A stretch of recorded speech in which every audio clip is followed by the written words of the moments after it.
Muy buenos días, ¿qué tal? ¿Cómo están? Saludos. Galicia está llamada a ser una referencia en inteligencia artificial. Fue a finales del año pasado cuando conocíamos que A Coruña va a ser la sede de la ESI, esa agencia española para la supervisión de la inteligencia artificial. Las tres universidades gallegas cuentan ya con esos grados implantados en inteligencia artificial. El próximo curso los alumnos de secundaria van a contar también con optativas ligadas a esta tecnología. Van a contar con dos, una de ellas inteligencia artificial para la sociedad y la otra tecnologías inteligentes. Y las empresas también, bueno, pues se han subido al tren de la inteligencia artificial. Su aplicación ha supuesto sin duda un antes y un después, y su desarrollo, ya se imaginarán, va a ser sin duda en ascenso, va a ir en ascenso en el futuro. De esa aplicación vamos a hablar en los próximos minutos, de cómo nos ayuda la aplicación de la inteligencia artificial en los diferentes ámbitos en el día a día. Lo vamos a hacer en el transcurso de este encuentro digital que, como siempre, les ofrecemos desde aquí, desde el plató de la redacción central de La Voz de Galicia, hoy de la mano de BBVA, y vamos a tratar de generar entre todos ustedes, entre los que nos siguen, entre los lectores de La Voz de Galicia, conocimiento a través de las aportaciones de nuestros tres invitados y también cierta tranquilidad después de que, bueno, pues desde hace algunas semanas algunos investigadores ligados a la industria hayan reclamado que se regulen estas tecnologías. Han dicho que es una de las grandes prioridades mundiales que existen. Tres invitados a los que vamos a escuchar con muchísima atención. Berta Guijarro es la coordinadora del grado de Inteligencia Artificial de la Universidad de A Coruña. Berta, ¿cómo estás? ¿Qué tal? Muy buenos días. Buenos días. Ella Muchas gracias por la invitación. Gracias a ti por acompañarnos, licenciada y doctora en informática por la Universidad de A Coruña. Desde hace más de 25 años realiza labores de investigación y docencia en este área de la inteligencia artificial. Comenzó su acercamiento a la inteligencia artificial con el desarrollo de tesis doctorales, en este caso una en concreto aplicada al diagnóstico antenatal, y actualmente está centrada en los sistemas basados en el conocimiento y especialmente en el aprendizaje computacional. Fue directora del CETIC, uno de los centros de referencia que tenemos aquí en Galicia, y como les decíamos, bueno, pues actualmente es coordinadora de ese grado. Berta Guijarro, que será una de las voces que escuchen, la otra de Pablo Méndez, él es gerente de cuentas de inteligencia artificial en Altia. Pablo, ¿qué tal? ¿Cómo estás? Muy buenos días. Buenos días. Él es licenciado y doctor por la Universidad Autónoma de Madrid en la especialidad de física teórica. Durante 15 años ha estado dedicado a la investigación en distintos centros de investigación en diferentes universidades. Se ha recorrido el mundo, fíjense, ha estado en Madrid, en Suiza, en Países Bajos, aquí en España y también al otro lado del charco, también en Estados Unidos, y en el 2004 entró a trabajar en Altia Consultores, ya involucrándose en ese diseño y ejecución de soluciones tecnológicas para sus clientes. Berta, Pablo, y también nos acompaña Álvaro Martín, es el director de Data en BBVA España. Álvaro, muy buenos días también. Buenos días. Gracias por acompañarnos. Está a cargo del área de transformación basada en datos y analítica, y su unidad coordina la puesta en marcha de capacidades y la ejecución de proyectos de datos y analítica avanzada en todas las áreas fundacionales del banco. Es el encargado, desde ese área son los encargados de impulsar proyectos globales para el grupo BBVA a través de esa factoría de inteligencia artificial, que es donde concentran todos sus esfuerzos. Ya ven que desde diferentes prismas, desde diferentes perspectivas, vamos a acercarnos a todo lo que nos aporta la inteligencia artificial. ¿Os parece si sentamos en un inicio un poco las bases? Les explicamos a los que nos están siguiendo en este encuentro digital de qué hablamos cuando nos referimos a este concepto, a esta tecnología, la de la inteligencia artificial. ¿Te parece, Berta, si comenzamos contigo? Muy bien.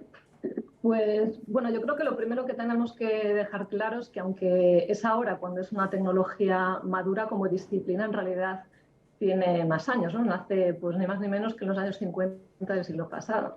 Y nace con la intención de crear máquinas que puedan exhibir un comportamiento que, si lo viésemos en un humano diríamos, bueno, pues es un comportamiento inteligente, ¿no? Entonces, si nos centramos en nosotros mismos, ¿cómo haríamos una máquina inteligente? Una máquina inteligente tiene que ser capaz de percibir su entorno, poder ver, interpretar escenas, poder relacionarse con un lenguaje, ¿no? Y lo vemos últimamente con el ChatGPT, cómo ha evolucionado esta cuestión. poder interpretar toda esa información que recoge, razonar, planificar y tomar decisiones para conseguir un objetivo específico, ¿no? Entonces, bueno, y por supuesto aprender, que es lo que más últimamente ha dado lugar a, bueno, pues a todo lo que estamos viendo, ¿no? Que es el aprendizaje computacional. Pero bueno, en objetivo así amplio, lo que pretendemos es crear algo que tenga las capacidades de pensamiento de un humano. Os voy a preguntar lo mismo y os voy a plantear lo mismo, Álvaro. Pablo, si te parece, vamos contigo. ¿Cómo, bueno, resumirías tú qué es la inteligencia artificial y, sobre todo, qué objetivos de los que persigue destacarías? Bueno, realmente quizás podría aportar un ejemplo, ¿vale?, a lo que ha explicado Berta. Efectivamente, los algoritmos de inteligencia artificial, el fin que tienen es realizar tareas que hasta ahora pues hacíamos los humanos y que nosotros mismos denominamos inteligentes, ¿no? Entonces, la forma de abordar este problema, pues hay varias formas, ¿no? Una de ellas, la disciplina, digamos, que engloba todas las demás, sería la inteligencia artificial. Podemos coger un ejemplo, por ejemplo, un sistema, además un ejemplo real que nos han venido a consultar, ¿vale?, a la compañía, que es la predicción de inundaciones, por ejemplo, en unas determinadas zonas geográficas, ¿no? Entonces, para abordar este problema, podemos seguir una aproximación de inventar un algoritmo que no sea inteligencia artificial, ¿vale?, en el cual pues meteríamos información sobre el suelo de los ríos, sobre las pendientes, sobre si existe arriba una presa con una política de soltado de agua cuando hay mucho agua, sobre la meteorología, etcétera, ¿vale?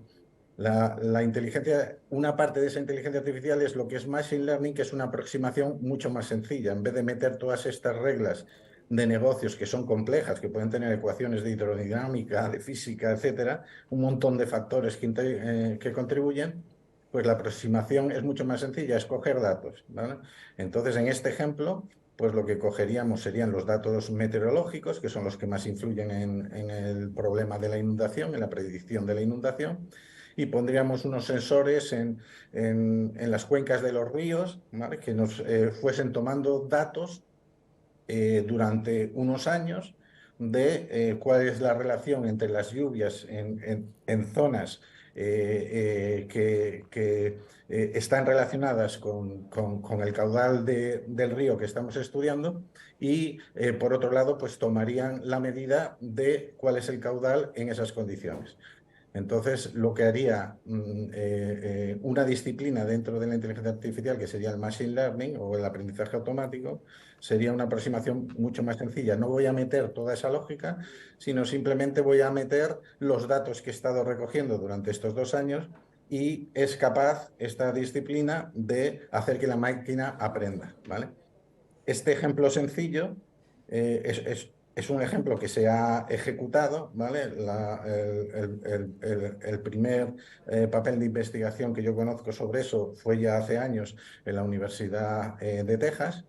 Y lo curioso fue que cuando cuando diseñaron el algoritmo, coincidió con el huracán Katrina, ¿vale? Y de todos los sistemas que tenían inteligentes, para compararlos entre ellos, su capacidad predictiva, pues la aproximación de Machine Learning, ¿vale?, de aprendizaje automático, de coger los datos y sacar la predicción a partir del aprendizaje de lo que esos datos proporcionaban, fue la que mejor predijo pues las inundaciones que hubo con el Katrina, ¿vale? Entonces, aplicaciones hay muchísimas y podemos hablar luego más extensamente sobre algunas de ellas, ¿vale? Y vamos a mencionarlas, ¿eh? Tú ahora ponías ese ejemplo con el Machine Learning, hablaremos de más enseguida con los tres. Antes, a modo, como decía yo, de contexto, Álvaro, queremos escucharte a ti también, dónde pondrías tú el foco, sobre qué aspectos, ¿no?, de la misión de la inteligencia artificial. Bueno, pues tú comenzarías en este encuentro. La pregunta no es fácil, ¿eh? Y las respuestas que han dado Berta y Pablo creo que son muy buenas y permiten entender de manera muy, muy fácil y muy intuitiva qué es esto de la inteligencia artificial. Pero la verdad es que cuando pensamos en inteligencia humana, hay mucha teoría también sobre los distintos tipos de inteligencia humana y qué es lo que puede llegar a emular una máquina, ¿no? Para mí, la forma de ver esto es cómo somos, a partir de muchos datos y con técnicas, en muchos casos, como decía Pablo, ligadas al aprendizaje automático, de detectar cosas que hasta ahora las máquinas no sabían interpretar, ¿no? Y eso es una de las cosas que llama mucho la atención. Ha ocurrido pues, en el pasado con el tema de las imágenes, por ejemplo, la categorización de imágenes, detectar qué es lo que está ocurriendo en una escena. Eso es algo que ya hace tiempo que superaron las máquinas, y la última vuelta de tuerca que tenemos ahora mismo sobre la mesa pues tiene que ver con el lenguaje, ¿no? Que es una característica que consideramos muy propia de la inteligencia humana y que al final lo que tiene por debajo es una aproximación matemática que permite resolver, ¿no? O por lo menos aparentemente resolver esa capacidad de comunicarnos y de interpretar y de entender desde un punto de vista puramente textual lo que tenemos a nuestro alrededor, ¿no? Entonces, aplicaciones pues hay muchísimas. La tecnología creo que está todavía en no es una fase inicial, ¿no? Decía Berta que esto desde los años 50 se viene trabajando. Ha habido distintas oleadas en las que hemos pasado de pensar que esto iba a ser una gran revolución a convertirse en una pequeña decepción, por decirlo de alguna manera. Es verdad que ahora se dan unas circunstancias muy particulares porque tenemos muchísimos datos, muchísima capacidad de computación y tenemos mucha gente desarrollando, tanto en la academia como en el sector privado, nuevas capacidades de esto que podemos llamar de manera genérica inteligencia artificial, ¿no? Y yo creo que nos va a cambiar la vida, y espero que para bien, en los próximos años. Antes de irnos a los usos, porque quizás se sorprenden durante los próximos minutos los que nos están siguiendo, ¿no? La aplicación práctica que ya le damos a la inteligencia artificial, ahondando en lo que ya habéis comenzado a hablar, ¿no? Del machine learning, procesamiento del lenguaje. Bueno, las tecnologías son múltiples. ¿Os animaríais a contarnos un poco más para qué son, explicarles a los que nos están siguiendo qué usos, bueno, un poco más de didáctica en relación a este asunto, el puramente tecnológico? Berta. Bueno, pues quizás, como han comentado antes Pablo y Álvaro, ¿no? El aprendizaje computacional es la rama de la inteligencia artificial más conocida hoy en día y la que tiene más aplicabilidad ahora mismo, ¿no? Y en realidad, en el fondo, la idea es sencilla, ¿no? Porque son modelos matemáticos que constan de muchas unidades de procesamiento, unidades que en realidad son simples y hacen operaciones matemáticas simples, pero la composición de ellas es lo que te hace la fuerza. Y son modelos matemáticos generalistas que sirven para aprender, en principio, cualquier tipo de tarea, pues tareas de predicción, ¿no? Como hablaba Pablo, para poder predecir el riesgo de inundaciones, o tareas de clasificación, por ejemplo, que comentaba Álvaro, ¿no? Para poder clasificar imágenes.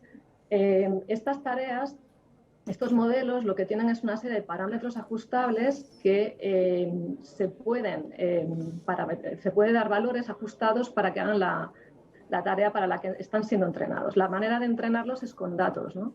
Por eso, como comentaba Álvaro, pues hoy en día es la ventaja que tenemos, es la cantidad de datos que tenemos disponibles por el nivel de digitalización que tenemos y también la capacidad de cómputo. Entonces, simplemente teniendo ejemplos de cómo se realiza una tarea, podemos darles esos ejemplos a estos modelos y mediante algoritmos de aprendizaje irán ajustando los valores de sus parámetros, reajustando cómo se conectan esos elementos de procesamiento para producir una salida. Por ejemplo, que de manera gráfica y sencilla yo creo que se entiende mejor.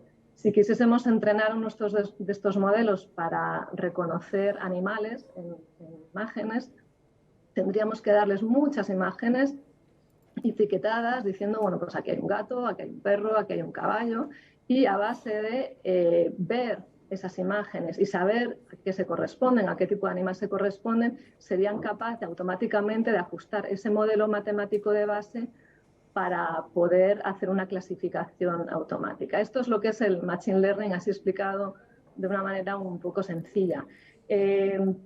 Relacionado con el Machine Learning, que ahora se habla mucho también del aprendizaje profundo, en realidad, bueno, es una evolución del Machine Learning, y la diferencia principal es que estos modelos que yo comentaba que al principio eran sencillos, estos modelos matemáticos de base, se van complicando, ¿no?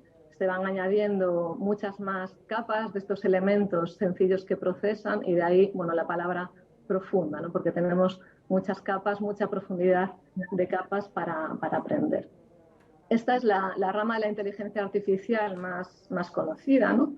Pero bueno, hay otras igualmente importantes, como comentaba antes, como la visión artificial, como el procesamiento de lenguaje natural, que también ha evolucionado mucho gracias al aprendizaje profundo en los últimos tiempos.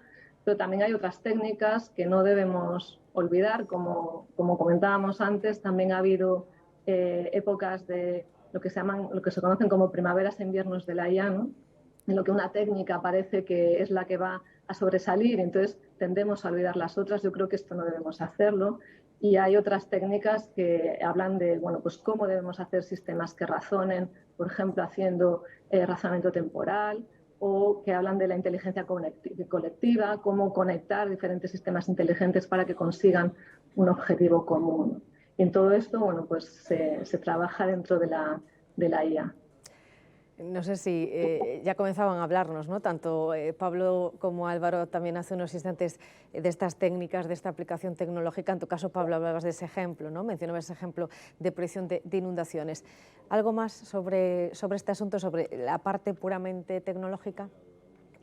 ¿En el tema concreto de inundaciones o en general? En general. Oh, vale. Bueno, en realidad las aplicaciones, como decía Berta, la inteligencia artificial es mucho más que machine learning, pero realmente lo que está ahora de moda y se está usando dentro de la industria, pues es esa rama específica en la cual se aprende a hacer tareas a partir de ejemplos, muchos ejemplos, como decía Berta, ¿no? Entonces, por ejemplo, una de las primeras cosas que ha surgido es el valor del dato, ¿vale? Un ejemplo de cómo se puede aplicar los datos que nosotros mismos generamos, ¿vale? Dentro del campo de la industria, ¿vale? Nosotros cuando nos movemos con nuestro teléfono estamos dando continuamente datos a nuestra compañía telefónica, ¿vale? De forma que nuestra compañía telefónica tiene un montón de datos de por dónde nos hemos movido, si hemos ido andando, hemos ido en coche, etcétera, ¿vale? Esos datos los puede vender la compañía telefónica bajo unas ciertas normas regulatorias de protección de datos personales, etcétera, a otra industria como es interesada. Y un caso real es, por ejemplo, una empresa que quiere saber dónde situar sus tiendas, por ejemplo, ¿vale? Entonces, pues esos datos son de mucho interés porque la quiere situar en una calle donde haya mucha gente, muchos viandantes, incluso a veces el dato del propio teléfono, si es un Apple o es un Android barato, te da también información sobre qué tipo de personas se mueven por esa calle, ¿vale? En lo que es el hogar, pues estamos acostumbrados a hablar con Alexa o otros asistentes. Ahí estamos usando también inteligencia artificial. Realmente Alexa tiene un micrófono en el cual pues coge el audio de lo que nosotros estamos hablando, ese audio viaja pues a Amazon en este caso, ¿vale? A sus servidores, tiene allí estos algoritmos de aprendizaje profundo que saben interpretar la orden que le hemos dado en lenguaje natural y por la misma Internet vuelve a nuestro aparato, por ejemplo, de calefacción, pues la orden que suba 4 grados la temperatura, ¿no? En sanidad, por ejemplo, es el campo que más se está estudiando ahora según las estadísticas, ¿vale? Donde más se está aplicando lo que es la inteligencia artificial. En sanidad, por ejemplo, puedes tener sistemas de visión artificial, ¿vale? En el cual pues tú le pasas radiografías y si le pasas muchos ejemplos que nuestros servicios sanitarios los tienen, miles de radiografías de determinadas enfermedades, pues entonces es capaz de aprender de esos ejemplos y le pasas una nueva radiografía de un nuevo paciente y te puede dar un diagnóstico preliminar, ¿vale? Siempre tiene que haber luego un humano, hoy en día por lo menos. No digo que en el futuro pueda prescindirse de esa parte, pero el algoritmo te podría decir, pues mira, en esta radiografía estoy detectando pues tal enfermedad, ¿vale? Y eso se podría conectar, por ejemplo, con los sistemas de colas de los hospitales, de forma que sí, hay una probabilidad alta de que tengas una enfermedad grave, pues te lleve a ser el primero en la cola en lo que es la cita médica, ¿vale? En comercio, por ejemplo, hay soluciones en las cuales pues hay una cámara que te ve cómo entras en un comercio y aparte de estudiar dónde en tu comercio exponer las distintas cosas según lo que se analiza a partir de las imágenes de la cámara, puedes tener, por ejemplo, una pantalla en la cual te publicita en función de lo que la cámara ve que eres. Eres un hombre de determinada edad. Entonces, pues te da publicidad más asociada a esas características tuyas. A lo mejor eres una chica joven, entonces te da publicidad personalizada para ese rango de edad. En fin, las aplicaciones son muchas. En videojuegos, por ejemplo, se usa muchísimo para no tener que hacer las escenas a mano, como se hacían antes, ¿no? Sino un algoritmo, pues en función de tu movimiento en el juego, va creando el paisaje que tú ves al final. Y nos vamos a ir a las aplicaciones enseguida, ¿eh? Y nos vamos a detener, entre otras, en la salud. Pero antes de eso, para cerrar el capítulo tecnológico, Álvaro, esas técnicas de las que estábamos hablando, ¿tú qué más incorporarías? ¿Cómo nos pueden ayudar? ¿Cómo nos puedes contar que nos pueden llegar a ayudar esas tecnologías? Sí, yo creo que el sector financiero también es un sector muy activo justo en utilizar tanto modelos de analítica avanzada como inteligencia artificial. Creo que es importante porque muchas veces hablamos de casos que se entienda que los modelos, por definición, son una simplificación de la realidad, es decir, no aciertan el 100% de las veces, y cuando hablamos de elementos de personalización o los temas de marketing, ¿no?, que comentaba ahora Pablo, a veces habrá gente que diga, oye, pero es que esto no ha acertado, ¿no? Pues bueno, los modelos son buenos en la medida en la que aciertan más y son buenos en la medida en la que el nivel de acierto que tienen vale para un caso de uso, ¿no? Nosotros, uno de los ámbitos donde venimos utilizando este tipo de modelos es en todo lo que tiene que ver con el fraude, la detección de fraude, para que cuando alguien va a hacer, por ejemplo, un pago con una tarjeta, pues a veces la operación se deniega, ¿no? Y tiene una componente, por ejemplo, que es detectar efectivamente cuando alguien está haciendo una operación fraudulenta y tratar de bloquearla, pero claro, tampoco puedes bloquearla muchas veces porque a veces no aciertas y le estás perjudicando al cliente, ¿no? El cliente no tiene la capacidad de hacer ese pago, entonces tenemos que ajustar esos modelos para detectar la mayor cantidad de fraude sin perjudicar a la experiencia que tienen los clientes cuando realizan un pago. O temas como una obligación que tenemos los bancos, que es detectar operaciones sospechosas de ser lavado de dinero, por ejemplo, o financiación del terrorismo. Igual, esto es buscar entre un montón de datos, de transacciones, de operaciones, y detectar cuando hay anomalías, cuando hay determinados patrones que nos hacen sospechar que un cliente podría estar realizando una operación ilícita y, por lo tanto, tenemos una obligación de reportarla, ¿no? Entonces, hay otros casos que aplica directamente también a nuestros clientes en la experiencia que les damos, ¿no? Una de los ámbitos más prometedores, yo creo que tiene que ver justamente con este concepto de personalización, cómo somos capaces de adaptar nuestra propuesta de valor, el aspecto de lo que le ofrecemos, si queréis, de manera visual en las pantallas que ve a través de nuestra app, de nuestra aplicación de banca móvil, y esa personalización en la versión más básica y tradicional pues se hacía en base a reglas, se hacía lo que se llama una segmentación, determinando pues, bueno, pues, los tipos de clientes en función de una serie de cuestiones, si queréis, de características sociodemográficas, y ahora cada vez más hacemos modelos un poco más sofisticados, ¿no? Y somos capaces de afinar un poco mejor en qué es lo que puede ser relevante, qué es lo que puede ser de interés para nuestros clientes y ofrecérselo, por ejemplo, pues, en el caso nuestro de BVA, en la aplicación de salud financiera, ¿no? Tenemos un asesoramiento que ofrecemos a los clientes a través de la aplicación en la que tenemos funcionalidades pues, que implican planificación, implican la predicción, por ejemplo, de determinados movimientos que le pueda llegar a un cliente, saber, por ejemplo, si le van a cargar un seguro, ¿no? Que es la típica cosa que a veces se nos olvida de un año para otro, pues avisarle de que le va a llegar probablemente ese cargo para que tenga saldo en cuenta, o alertas de movimientos que a lo mejor puedan ser duplicados. Pues hay cuestiones que estamos metiendo también gracias a esos elementos de personalización y a los modelos de inteligencia artificial, que creo que son muy, muy beneficiosos. Bueno, después profundizaremos, volveré a preguntarte sobre lo que ya estáis haciendo en BBVA. Pablo nos avanzaba, ¿no?, ese abanico de aplicaciones ya reales. Es posible que alguno se sorprenda, ¿no?, y diga, pues en este ámbito no me esperaría yo que ya se estuviese aplicando esta tecnología. Habéis mencionado telefonía, la salud aquí en Galicia, lo contaban las páginas de La Voz de Galicia a través de un compañero de La Voz, Raúl Romar, por ejemplo. Son 200 millones de euros los que bueno, pues va a inyectar la Xunta al ámbito sanitario para seguir implementando tecnologías de inteligencia artificial en la sanidad pública de Galicia, casas inteligentes, en fin, habría muchos ámbitos. No sé si Pablo quiere incorporar, porque ya nos hacía un fantástico resumen hace algunos instantes, si Álvaro también. Te voy a preguntar a ti en primer lugar, Berta, porque todavía no te has referido a esto, ¿no?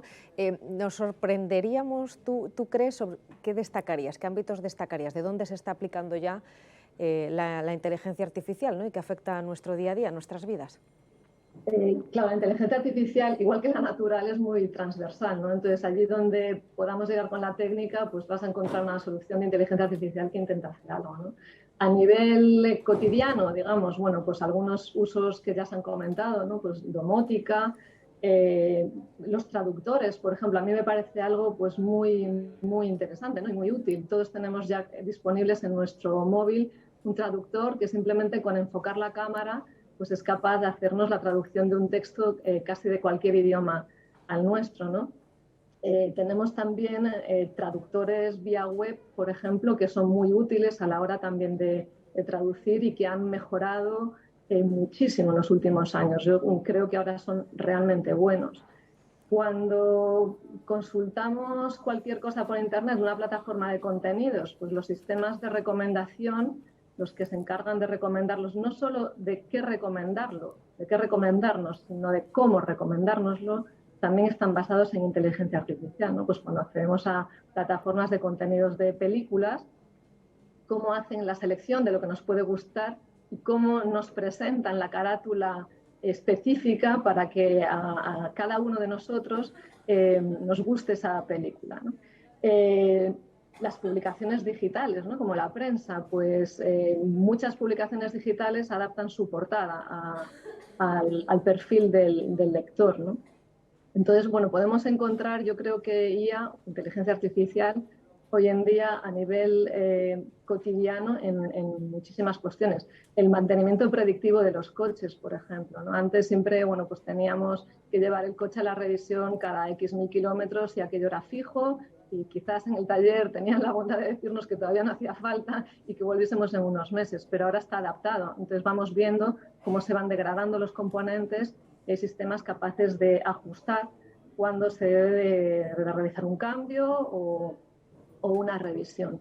A mí, de todas formas, quizás los usos de salud son los que me parecen más interesantes, porque bueno, son uno de los usos que más repercusión tienen en nuestras vidas, ¿no? Entonces, además bueno, pues de la ayuda que puede haber a los diagnósticos, por ejemplo, con el análisis de imágenes, también el procesamiento del lenguaje natural está empezando a llevarnos por un camino que hasta hace poco era impensable, ¿no? Por ejemplo, yo en reuniones que he tenido con hospitales me han dicho muchas veces que existe la sospecha de que en cómo nos curamos de una cierta enfermedad puede influir mucho nuestro entorno social, ¿no? Pues dónde vivimos, cómo vivimos, qué servicios tenemos a nuestro alrededor. Eso era algo que se sospecha, pero que no habría datos para poder estudiar. ¿Por qué? Porque todos estos datos están esparcidos en muchos documentos, ¿no? Entre ellos la historia clínica del paciente, que muchas veces está redactada en lenguaje natural humano, ¿no? Entonces, con las técnicas que hay ahora de procesamiento del lenguaje natural, podremos extraer información importante sobre estos aspectos de los pacientes que, junto con otras variables médicas, ¿no? Pues, de su estado de salud, pues nos pueden ayudar a averiguar qué aspectos de su vida, ¿no? Han influido en que una persona pues cure más rápidamente que otra. También lo hemos visto, bueno, la explotación de datos de salud pública es muy importante, por ejemplo, también para seguir la evolución de una enfermedad. Lo vimos durante el COVID. Durante el COVID, muchos grupos de investigación trabajaron para tratar de predecir, por ejemplo, cuál iba a ser el riesgo de hospitalización de una persona, cuál iba a ser el periodo de ingreso, cuántos días transcurrían hasta que sabíamos si corría riesgo de ingresar en UCI o no, el tiempo que podía pasar allí. Y todo esto se hizo gracias a la explotación de los datos que los hospitales compartieron. El desarrollo de vacunas, por ejemplo, también ha intervenido la inteligencia artificial para tratar de acelerar estos procesos, ¿no? Primero porque podemos proporcionar modelos virtuales sobre los que probar la efectividad de algunas cuestiones, y luego también hay técnicas que permiten atajar el número de pruebas que tenemos que hacer para hacer solo las que, bueno, pues pueden tener mayor viabilidad. Veíamos hace poco una noticia que a mí por lo menos me pareció muy interesante sobre un paciente holandés que era tetrapléjico y había vuelto a caminar, que a mí me parece que es algo impresionante, ¿no? Y lo hacía gracias a 2 implantes cerebrales que se conectaban con un implante que tenía en la médula, y esos 2 implantes cerebrales lo que hacían era interpretar las intenciones del paciente, la intención de caminar, de mover una pierna o la otra, y gracias a eso enviar una señal inalámbrica al sensor que tenía instalado en la médula, que disparaba una señal eléctrica. Esos 2 implantes cerebrales se adaptaron al paciente gracias a técnicas de aprendizaje automático, ¿no? A base de entrenar con ese paciente, entrenar esos modelos para que aprendiese de verdad a interpretar bien. Entonces, bueno, yo creo que a nivel cotidiano estamos rodeados de inteligencia artificial, como vemos en las noticias todos los días, pero creo que los usos que vamos a ver próximamente van a ser también muy interesantes. ¿Mencionaríais, Álvaro, Pablo, algún uso más o nos quedamos con este que ya habéis ofrecido? Ejemplos sin duda interesantes y con ese foco puesto, como decíamos, que destacáis en el tema de la salud. Pablo, Álvaro, ¿sumaríais alguno más? Bueno, yo sumaría otra componente, o sea, ejemplos sí que hay infinitos, bueno, infinito menos uno. Hay muchos ejemplos, pero sí que mencionaría la importancia del dato, ¿no? Por ejemplo, para todas estas aplicaciones en sanidad que ha estado mencionando Berta, hace falta tener un banco de datos, ¿no?, que permita, pues, desarrollar estas aplicaciones, ¿no? Entonces, ahí es donde, en mi opinión, hace falta avanzar, no solo a nivel de España, sino a nivel europeo, de disponer bancos de datos multitud en el campo de la medicina, ¿vale? Tanto radiografías, encefalogramas, en nuestros expedientes clínicos electrónicos anonimizados, evidentemente, sin información personal. El algoritmo no necesita saber quién eres, bueno, para aprender a hacer determinadas cosas, ¿no? Entonces, como estas técnicas de aprendizaje automático o machine learning necesitan ingentes cantidades de datos, ¿vale?, aunque a veces ese número de datos se va disminuyendo conforme va avanzando la tecnología, pero en general hace falta muchos datos para que pueda haber un desarrollo de muchas más aplicaciones. En mi opinión, es necesario también destacar esto. Y eso es lo que... No sé si, Álvaro, quieres sumar algo más, ¿no? Pero al hilo de lo que decías anteriormente, ¿para qué estáis utilizando, ¿no?, la IA, la inteligencia artificial, vosotros en BBVA? Sí, yo por añadir un poco a los casos generales, que me parece, y ahora paso a contar un poco más del tipo de cosas que hacemos nosotros. Es verdad que hay una percepción de que la inteligencia artificial casi se ve cuando es muy obvio, ¿no? Y aparece un sistema nuevo, aparece un chat GPT y la gente lo ve, o cuando hay una expectativa que no termina de cumplirse. Y estaba pensando en los coches autónomos, ¿no?, que es una cosa que cada cierto tiempo además aparece en las noticias, la complejidad que implica un sistema de conducción autónoma donde tienes que recopilar muchísimos datos, procesarlos en tiempo real, ser capaz de reaccionar con un sistema mecánico como es el del coche, ¿no? Eso se ve, pero hablábamos del campo médico, ¿no? Y además de los ejemplos que mencionaba Berta, teníamos hace unos meses una noticia, ¿no?, de AlphaFold que había hecho un modelo que permitía hacer una síntesis de proteínas que no conseguíamos resolver de manera obvia, que tiene que ver con la forma, ¿no?, la topología que tienen las proteínas, y son campos de investigación que salen a lo mejor un día en las noticias y luego pasan un poco más desapercibidos, pero que son tremendamente potentes, ¿no?, para la evolución de la humanidad casi. O sea, que yo creo que casos y ejemplos, como decía Pablo, son casi infinitos, ¿no? Claro, cuando uno mira estas cosas, luego mira lo que hacemos nosotros y dice, bueno, nosotros a nuestra escala y dentro de las posibilidades, creo que hacemos también bastantes cosas que son de interés, ¿no? Antes mencionaba algunos ejemplos, todo lo que tiene que ver con esa gestión de algunos de los riesgos, ¿no?, que enfrentamos las entidades, pero también en todo lo que son pues la propuesta relacional, por ejemplo, con nuestros clientes, ¿no? Un problema que hemos tenido históricamente, pues en el paso a la digitalización, esto es un ámbito en el que nuestros clientes hoy pues pueden obviamente seguir acudiendo a las oficinas, pero cada vez más interactúan a través de canales digitales, ¿no? Pues el cómo pasamos de entender al cliente en un contexto puramente personal a un contexto híbrido o completamente remoto, en el caso de los clientes puramente digitales, pues es un reto y pasa pues, por empezar a entender, por ejemplo, cómo navegan a través de nuestra aplicación, qué tipo de páginas están visitando, qué es lo que les funciona y qué es lo que no les funciona, cómo se comunican con nosotros a través también de canales textuales, ¿no? Nosotros tenemos un modelo de atención remota en el que los clientes pues, pueden escribir a sus gestores en texto y recibir una respuesta, pero eso obviamente también se puede mejorar el entendimiento de qué es lo que nos están diciendo los clientes. Y ahí el procesamiento de lenguaje natural, como decíamos, que es una de las áreas de la inteligencia artificial con más recorrido y que está además transformándose más rápido, nos va a ayudar muchísimo a conocer mucho mejor qué es lo que les interesa, qué es lo que les preocupa y cómo podemos seguir acompañándoles, ¿no? Entonces yo creo que eso unido pues, a ámbitos también de mejora de procesos, ¿no? Nosotros también, por la actividad que desarrollamos, pues hay un montón de documentación todavía involucrada, ¿no? Pensemos, por ejemplo, en un préstamo hipotecario, pues el tipo de pasos que tiene que dar uno para poder comprar una vivienda, lograr un préstamo hipotecario y cómo tiene que formalizarlo, el tipo de documentos que requiere, pues el procesamiento de ese tipo de documentos pues cada vez más va a estar también apoyado por inteligencia artificial, por entender pues, de una manera sistemática cuál es la información relevante de los documentos, cómo la volcamos y cómo somos capaces de con eso agilizar los procesos que manejamos internamente en la entidad, ¿no? Yo creo que todo el ámbito de mejora de eficiencia de procesos, que también redunda obviamente en una mejor atención a los clientes, es otro de los terrenos en los que estamos haciendo avances, ¿no? Y hablábamos antes también otro que es el marketing, ¿no? Y me parece que esto a veces no se conoce el cómo funciona a lo mejor la publicidad a día de hoy y el tipo de campañas que puede hacer una entidad, pues cómo optimizas un presupuesto para llegar a clientes que piensen que tu propuesta puede ser interesante. Pues ahí, por ejemplo, es otro de los ámbitos en los que estamos viendo cómo son nuestros clientes y cómo podemos traducir eso en el lenguaje del marketing, por ejemplo, para ir a buscar a nuevos clientes fuera de la entidad, ¿no? Como digo, los casos son muy numerosos, pero sobre todo vemos muchísimo potencial en lo que es el acompañamiento a los clientes en un modelo de relación con ellos que cada vez más pues tiene una componente remota o digital además de la presencial. Y traduciéndoselo todavía más a esos clientes, esas son las aplicaciones, lo que ya estáis haciendo, ¿cómo les resumirías los beneficios, ¿no? Las ventajas que para ellos aporta?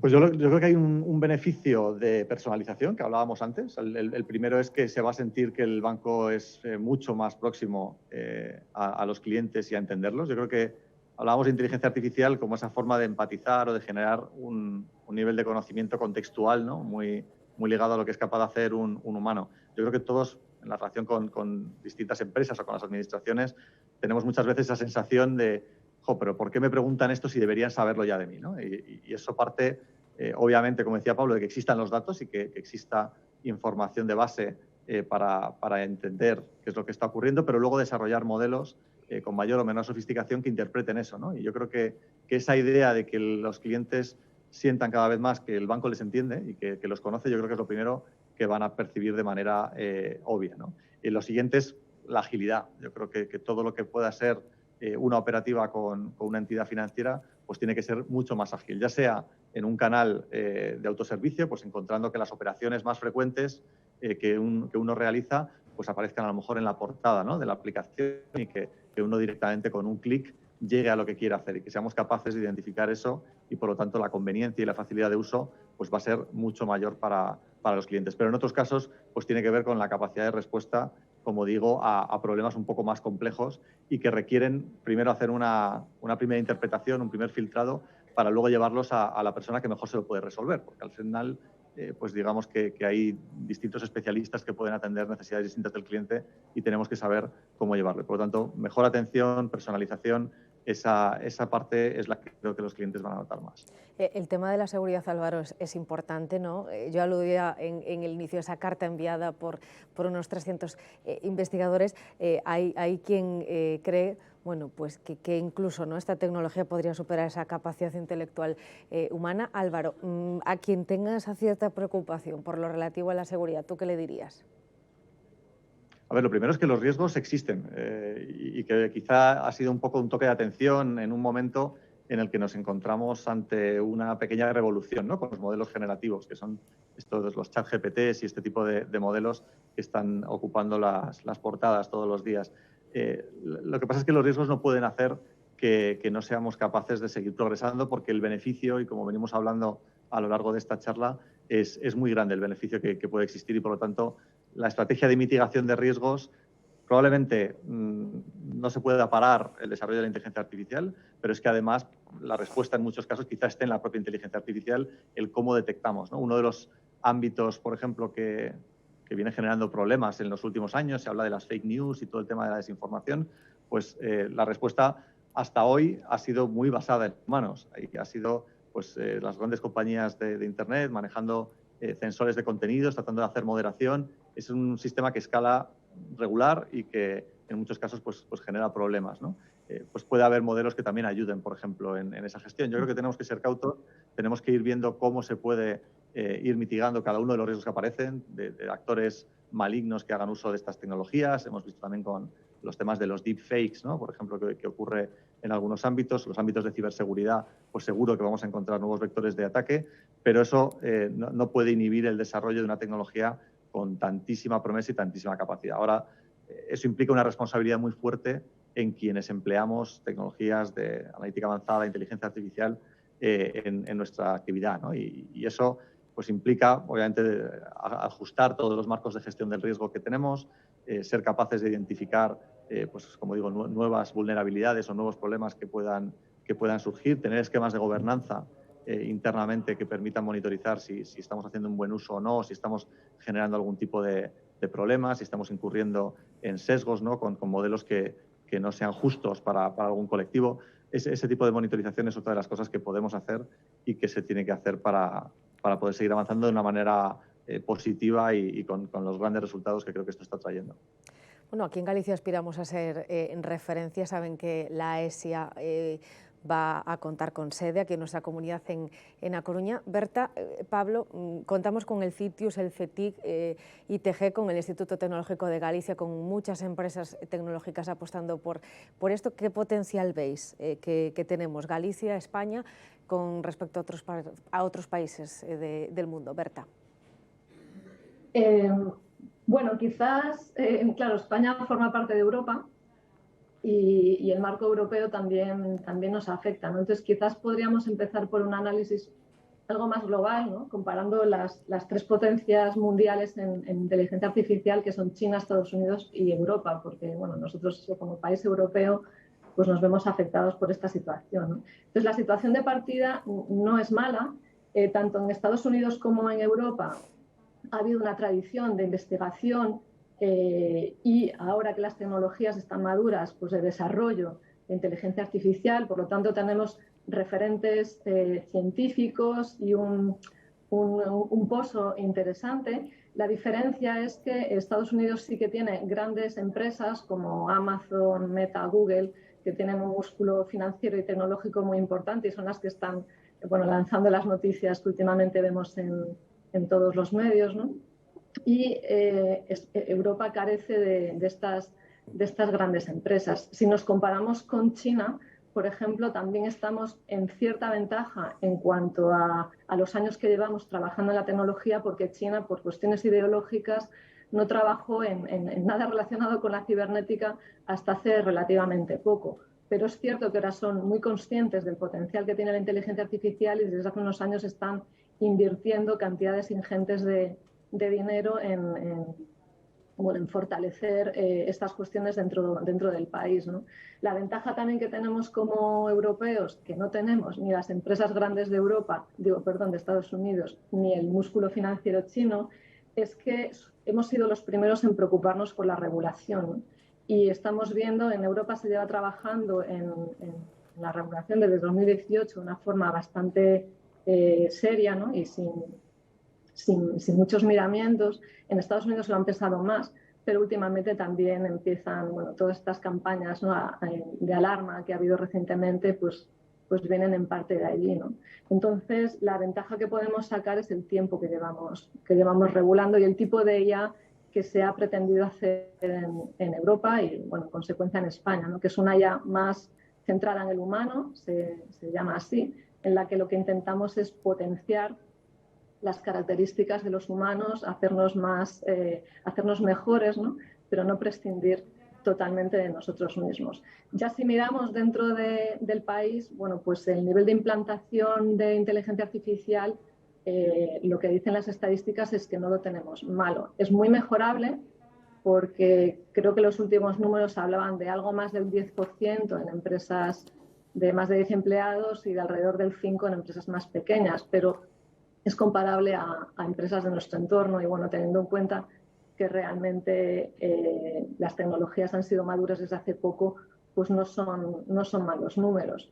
Supongo que nuestra situación además no es mala porque hemos conseguido la ESIA, con lo cual eso es un síntoma de que en nuestro país, en España y también en Galicia, pues las empresas tienen un buen nivel de salud y los centros tecnológicos y las universidades ofrecemos buena investigación e formación. Así que creo que tenemos un futuro prometedor. Pablo, ¿cuál es nuestro punto de partida? ¿De qué posición? ¿En qué posición nos encontramos? Bueno, yo simplemente corroborar lo que contaba Berta, en el sentido de que a mí la ciencia en España, que me parecen unos héroes, los científicos en España, porque es una carrera, como todos sabemos, muy difícil, ¿vale? Y lo digo desde el conocimiento porque también estuve en ella. Sin embargo, pues los números dicen que España está bastante muy bien situada en lo que es el campo de investigación, ¿vale? Pero la investigación, de algún modo, tiene que ir a la sociedad y ahí es donde entra la empresa privada, ¿no? Entonces, yo sí que creo que en España todavía tenemos que engrasar mejor lo que es la colaboración de las universidades que tienen el conocimiento con las empresas que tienen los clientes y las soluciones que se buscan, e intentar conciliar los intereses de ambas partes, ¿vale? La carrera científica es una carrera que es muy difícil, que depende de que saques publicaciones, de que tengas estudiantes y dirijas sus tesis y salgan adelante, etcétera. La empresa tiene una visión de, bueno, tengo un problema, lo tengo que resolver con tal presupuesto y en tal tiempo, ¿no? Entonces, esas distintas culturas tenemos que encontrar, en mi opinión, la forma de engrasarlas como hacen en Estados Unidos, ¿no? Donde la interacción entre empresa y universidades o centros de investigación está mucho mejor engrasada. Y por otro lado está el tema de la formación, donde íbamos un poco rezagados, pero como comentabas tú, esas cosas ya están cambiando y ya vamos a tener pues formación IA incluso pues a nivel de los colegios, ¿no? Aparte de la universidad, que ya hay grados, etcétera. Entonces, por otro lado, también veo en la empresa un poco inquietud en meterse en proyectos en la empresa española estoy hablando, ¿eh? Meterse en proyectos de inteligencia artificial porque hace falta, a la hora de abordar estos proyectos, una mente abierta y estar dispuesto a innovar. Y la innovación siempre tiene un riesgo. Si tú vas a entrenar un algoritmo para que ejecute determinada tarea, realmente no vas a saber qué rendimiento va a tener en la ejecución de esa tarea hasta que comiences el trabajo de elaboración de ese algoritmo, ¿vale? Entonces, hay unos riesgos que no debemos ocultar y nosotros no lo hacemos con nuestros clientes. Cuando hablamos de un determinado proyecto, pues los exponemos al principio y hace falta quizás impulsar esa mentalidad de innovación dentro de determinados sectores empresariales en nuestro país. Os pregunto enseguida por seguridad, lo comentábamos antes con Álvaro, también ciberdelincuencia, que es una preocupación. Antes, para cerrar el tema de vuestros clientes, Álvaro, ¿ellos os muestran interés por algún servicio? ¿Solicitan bueno, pues, servicios encaminados a utilizando estas tecnologías, la inteligencia artificial? ¿Qué feedback os están dando? Los clientes yo creo que no hacen una demanda explícita, ¿no?, de inteligencia artificial como tal, porque yo creo que no son conscientes muchas veces de la cantidad de modelos que ya tenemos implantados, ¿no? Nosotros, por ejemplo, en España, pues típicamente un cliente del banco está siendo partícipe, por decirlo de alguna manera, conecta con unos 40 modelos en un día, ¿no? De modelos que tenemos, de propensión, de análisis que estamos haciendo para el cliente y de cómo nos estamos dirigiendo a él. Entonces, yo creo que no hay una demanda explícita, como digo, pero sí que existe implícitamente pues un valor que se le está dando al cliente y que se traduce luego pues, en en métricas de satisfacción que tenemos con ellos, en la cantidad de clientes digitales que no para de crecer y que cada vez se integran más, ¿no?, en las funcionalidades que les ofrecemos, el tipo de interacciones que tienen con las nuevas funcionalidades, la nueva propuesta de valor que tenemos alrededor de la salud financiera o de la sostenibilidad, que todo ello lleva embebido ya pues un componente analítico y de inteligencia artificial bastante significativo, ¿no? Entonces yo creo que esa es la forma en la que se puede visualizar. Nosotros muchas veces internamente hablamos, ¿no?, de cómo estamos presentando las nuevas propuestas de valor por encima del cristal y por debajo del cristal, ¿no?, haciendo una alegoría con la forma en la que visualizamos muchas veces ya la relación con el banco a través del móvil, ¿no? Y hay una cosa que es lo que el cliente percibe y otra cosa que es lo que el cliente no percibe, que tiene que ver, pues como decía Pablo, con esa transformación, con esa innovación que hay por debajo y que al final donde se traduce es en última instancia en una nueva propuesta de valor. Hablábamos contigo hace unos instantes, Álvaro, también de esa seguridad, ¿no?, que parece se demanda. Berta, ¿cómo transmitir esa idea? ¿Cómo combatir los riesgos? Porque también los hay. ¿Cómo combatir esa ciberseguridad? Te voy a pedir que lances ese cierto mensaje de tranquilidad que al final necesitamos todos, ¿no?, al escuchar hablar de inteligencia artificial y de su aplicación. Sí, bueno, no es sencillo porque bueno, no solo en la inteligencia artificial, sino en cualquier sistema informático existen los riesgos, ¿no?, de intrusiones.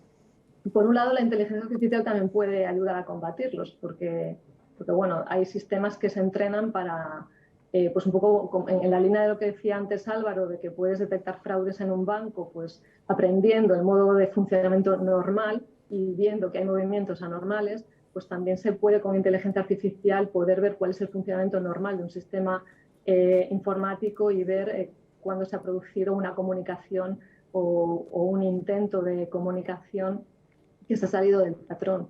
Pero claro, la inteligencia artificial puede ayudar a combatir la ciberdelincuencia, pero ¿quién protege a la inteligencia artificial, ¿no? Sí es cierto que la inteligencia artificial tiene unos riesgos específicos, además de todos los que puede tener como un sistema informático, como ese, por ejemplo, la contaminación de los datos, ¿no? Comentaba Pablo antes la importancia que tienen los datos para entrenar los sistemas. Bueno, pues uno de los ataques que puede sufrir es contaminar esos sistemas. Hay otros ataques, no voy a entrar en cuestiones técnicas, pero que se llaman ataques adversarios, que lo que hacen es conocer cómo funcionan los modelos y tratar de engañarlos, pues por ejemplo, en una imagen metiendo un ruido que es imperceptible para el ojo humano, nosotros no lo podemos captar, pero el sistema le es suficiente como para engañarlo y decir pues que un perro es un gato, por ejemplo, ¿no? Lo cual no tiene importancia, pero a lo mejor si estamos analizando otro tipo de datos más sensibles puede tenerla.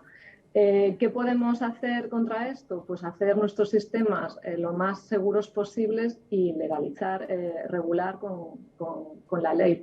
La nueva ley europea, que se relaciona con la inteligencia artificial, el documento que se llama AI Act, realmente no expresa mucho acerca de la ciberseguridad de estos sistemas. Lo único que comentan es que establece distintos niveles de riesgo para los sistemas de inteligencia artificial, riesgo inaceptable, riesgo alto, riesgo medio, y lo que dice es que los sistemas de riesgo alto, porque los inaceptables directamente es inteligencia artificial que no se podrá implantar, pero para los sistemas de riesgo alto lo que dice es que tienen que tener también unos niveles de seguridad muy altos para poder ser implantados, con lo cual imagino que en un futuro, no sé si muy próximo o a medio plazo, habrá unas pautas que unos filtros que tengan que pasar estos sistemas para poder ser utilizados. Por otro lado, también hay otro tipo de riesgos que comentaba Álvaro, ¿no?, sobre las noticias fake, sobre las imágenes que hemos visto, ¿no?, que parecen muy reales, o vídeos incluso, pero no lo son. Y en este sentido también la regulación europea lo que propone es la transparencia. O sea, lo que viene a decir es que tenemos que ser alertados de que estamos utilizando un sistema de inteligencia artificial, vamos a ser conscientes de eso y de alguna manera también se tendrá que alertar que ciertas imágenes, lo estamos viendo ya en Midjourney, por ejemplo, pues han sido creadas con sistemas de inteligencia artificial y no se corresponden con nada creado por un humano. Así que supongo que bueno, pues seguir trabajando en ciberdelincuencia como se ha hecho hasta ahora, hacer nuestros sistemas más seguros y regular las cuestiones cuando sea necesario. Vamos a acabar, si os parece, brevemente hablando de futuro. Contigo, Berta, desde las universidades, como miembro además de una de las 3 universidades públicas de Galicia, la Universidad de A Coruña, el tema del talento, esos perfiles tecnológicos, es una de las debilidades que puede determinar también el futuro. Es algo mejorable. Yo no creo que sea una debilidad. Sí es cierto que necesitamos más personas de las que tenemos formadas en este ámbito. Eso es cierto. Ahora mismo, un 30% de las personas eligen carreras que tengan que ver con la tecnología, las matemáticas o la ciencia, lo cual, bueno, si lo comparamos, está más o menos en el mismo nivel que las personas que deciden estudiar Derecho o Economía. Así que supongo que es algo que tenemos que fomentar todavía más. Sí es cierto que la capacidad de formación llega un momento que se agota, pero bueno, para eso estamos poniendo también en marcha los nuevos grados, ¿no? Como ha sido este año la implantación del grado en inteligencia artificial en las 3 universidades gallegas, que además responden al momento tan específico que vivimos, ¿no? Donde la IA ha pasado de ser algo que se estudiaba en los laboratorios de investigación y a ser ya tecnologías que se pueden implantar en las empresas. El problema también muy acuciante lo tenemos en el sector femenino, porque a pesar de que somos ya el 60% de las personas que estudiamos una carrera, que están matriculados en la universidad, tan solo, bueno, pues un 20 y pico se decide por carreras tecnológicas, y ya si hablamos de informática, que es lo más ligado a los temas que estamos hablando, ese nivel baja al 13%, 16%, y así llevamos muchos años, ¿no? Es un 50% de la población que nos estamos perdiendo, ¿no? y que puede ser muy interesante para incrementar ese 30% que mencionaba antes que se dedica a las carreras STEM. De todas formas, yo creo que es muy interesante algo que se ha comentado al principio, que es la formación desde mucho antes de llegar a la universidad, ¿no? Desde las CIE, desde la Sociedad Científica para la Informática en España, hace tiempo que se pide ya que haya asignaturas obligatorias a nivel de las matemáticas, la química o la física, de tecnologías, ¿no? Para que los alumnos y alumnas aprendan a programar, a tener un pensamiento computacional que, bueno, por un lado puede hacer que encuentren su vocación y así aumentemos el talento tecnológico, pero por otro lado también, bueno, pues modelan su forma de pensar, ¿no? No todos estudiamos química y física en nuestros estudios primarios para ser químicos o físicos, pero es un conocimiento que es interesante para nuestra formación.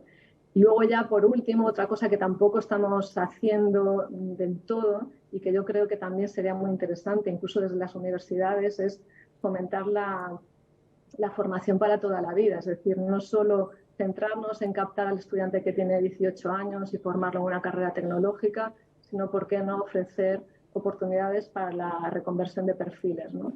Que en nuestro ámbito es bastante habitual. Mirando también al futuro, Pablo, Álvaro, desde fuera ya de las aulas, ¿qué esperáis de la IA en el futuro, de la inteligencia artificial? ¿En qué sectores creéis que se va a ir incorporando esa mirada a lo que podría llegar a pasar? Pablo.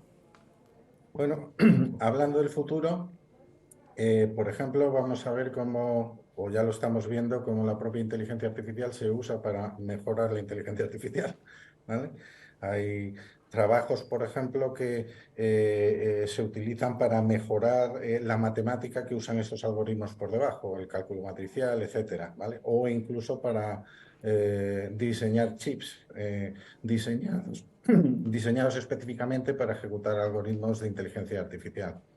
Luego veremos también, en mi opinión, pues ciertos trabajos corren riesgos, ¿vale? Por ejemplo, trabajos relacionados con la traducción o trabajos relacionados con gente que se dedica a recopilar información y hacer resúmenes, etcétera. Pero bueno, eso, en mi opinión, no es algo nuevo, ¿no? Seguramente cuando empezó a industrializarse la agricultura, pues también se perdieron determinados trabajos y derivaron a otros trabajos nuevos, ¿no?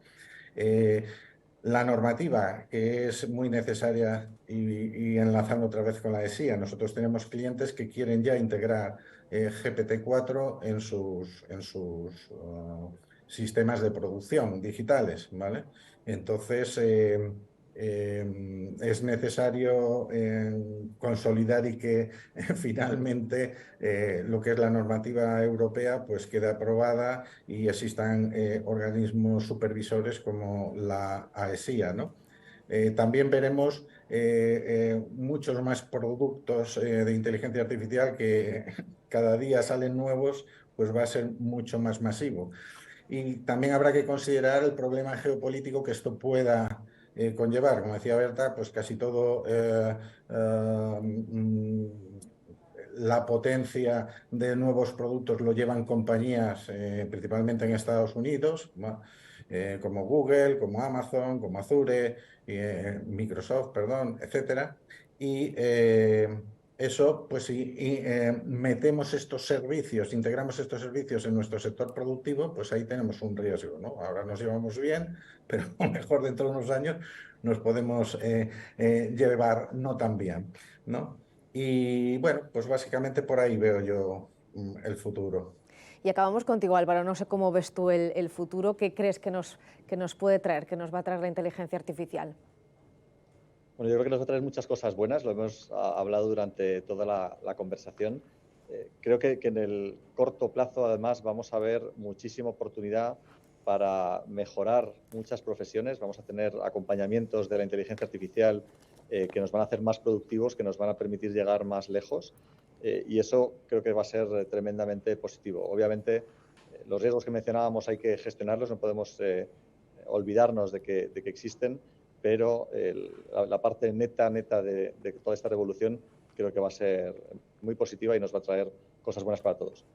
Bueno, pues efectivamente, sin olvidar los riesgos, que los habéis mencionado, pero no nos cabe duda de que las oportunidades que brinda la inteligencia artificial son muchas, son múltiples. Gracias a los tres por habernos acompañado. Tenemos los mimbres y les iremos contando aquí a través de los canales de La Voz de Galicia pues cómo va evolucionando la aplicación de estas tecnologías en el futuro.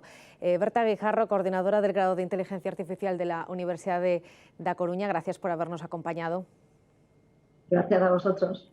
Pablo Méndez, gerente de cuentas de inteligencia artificial de Altia. Gracias también, Pablo. Muchas gracias a vosotros. Y Álvaro Martín, el director de Data en BBVA España. Gracias, Álvaro. Muy buenos días. Muchas gracias a vosotros. Buenos días. A los tres, gracias por vuestras aportaciones, por habernos acompañado la inteligencia artificial, sus beneficios, sus ventajas. Hoy análisis en este encuentro digital que les hemos ofrecido desde aquí, desde el plató de la redacción central de La Voz de Galicia. Como siempre, gracias a todos ustedes por su atención. Muy buenos días.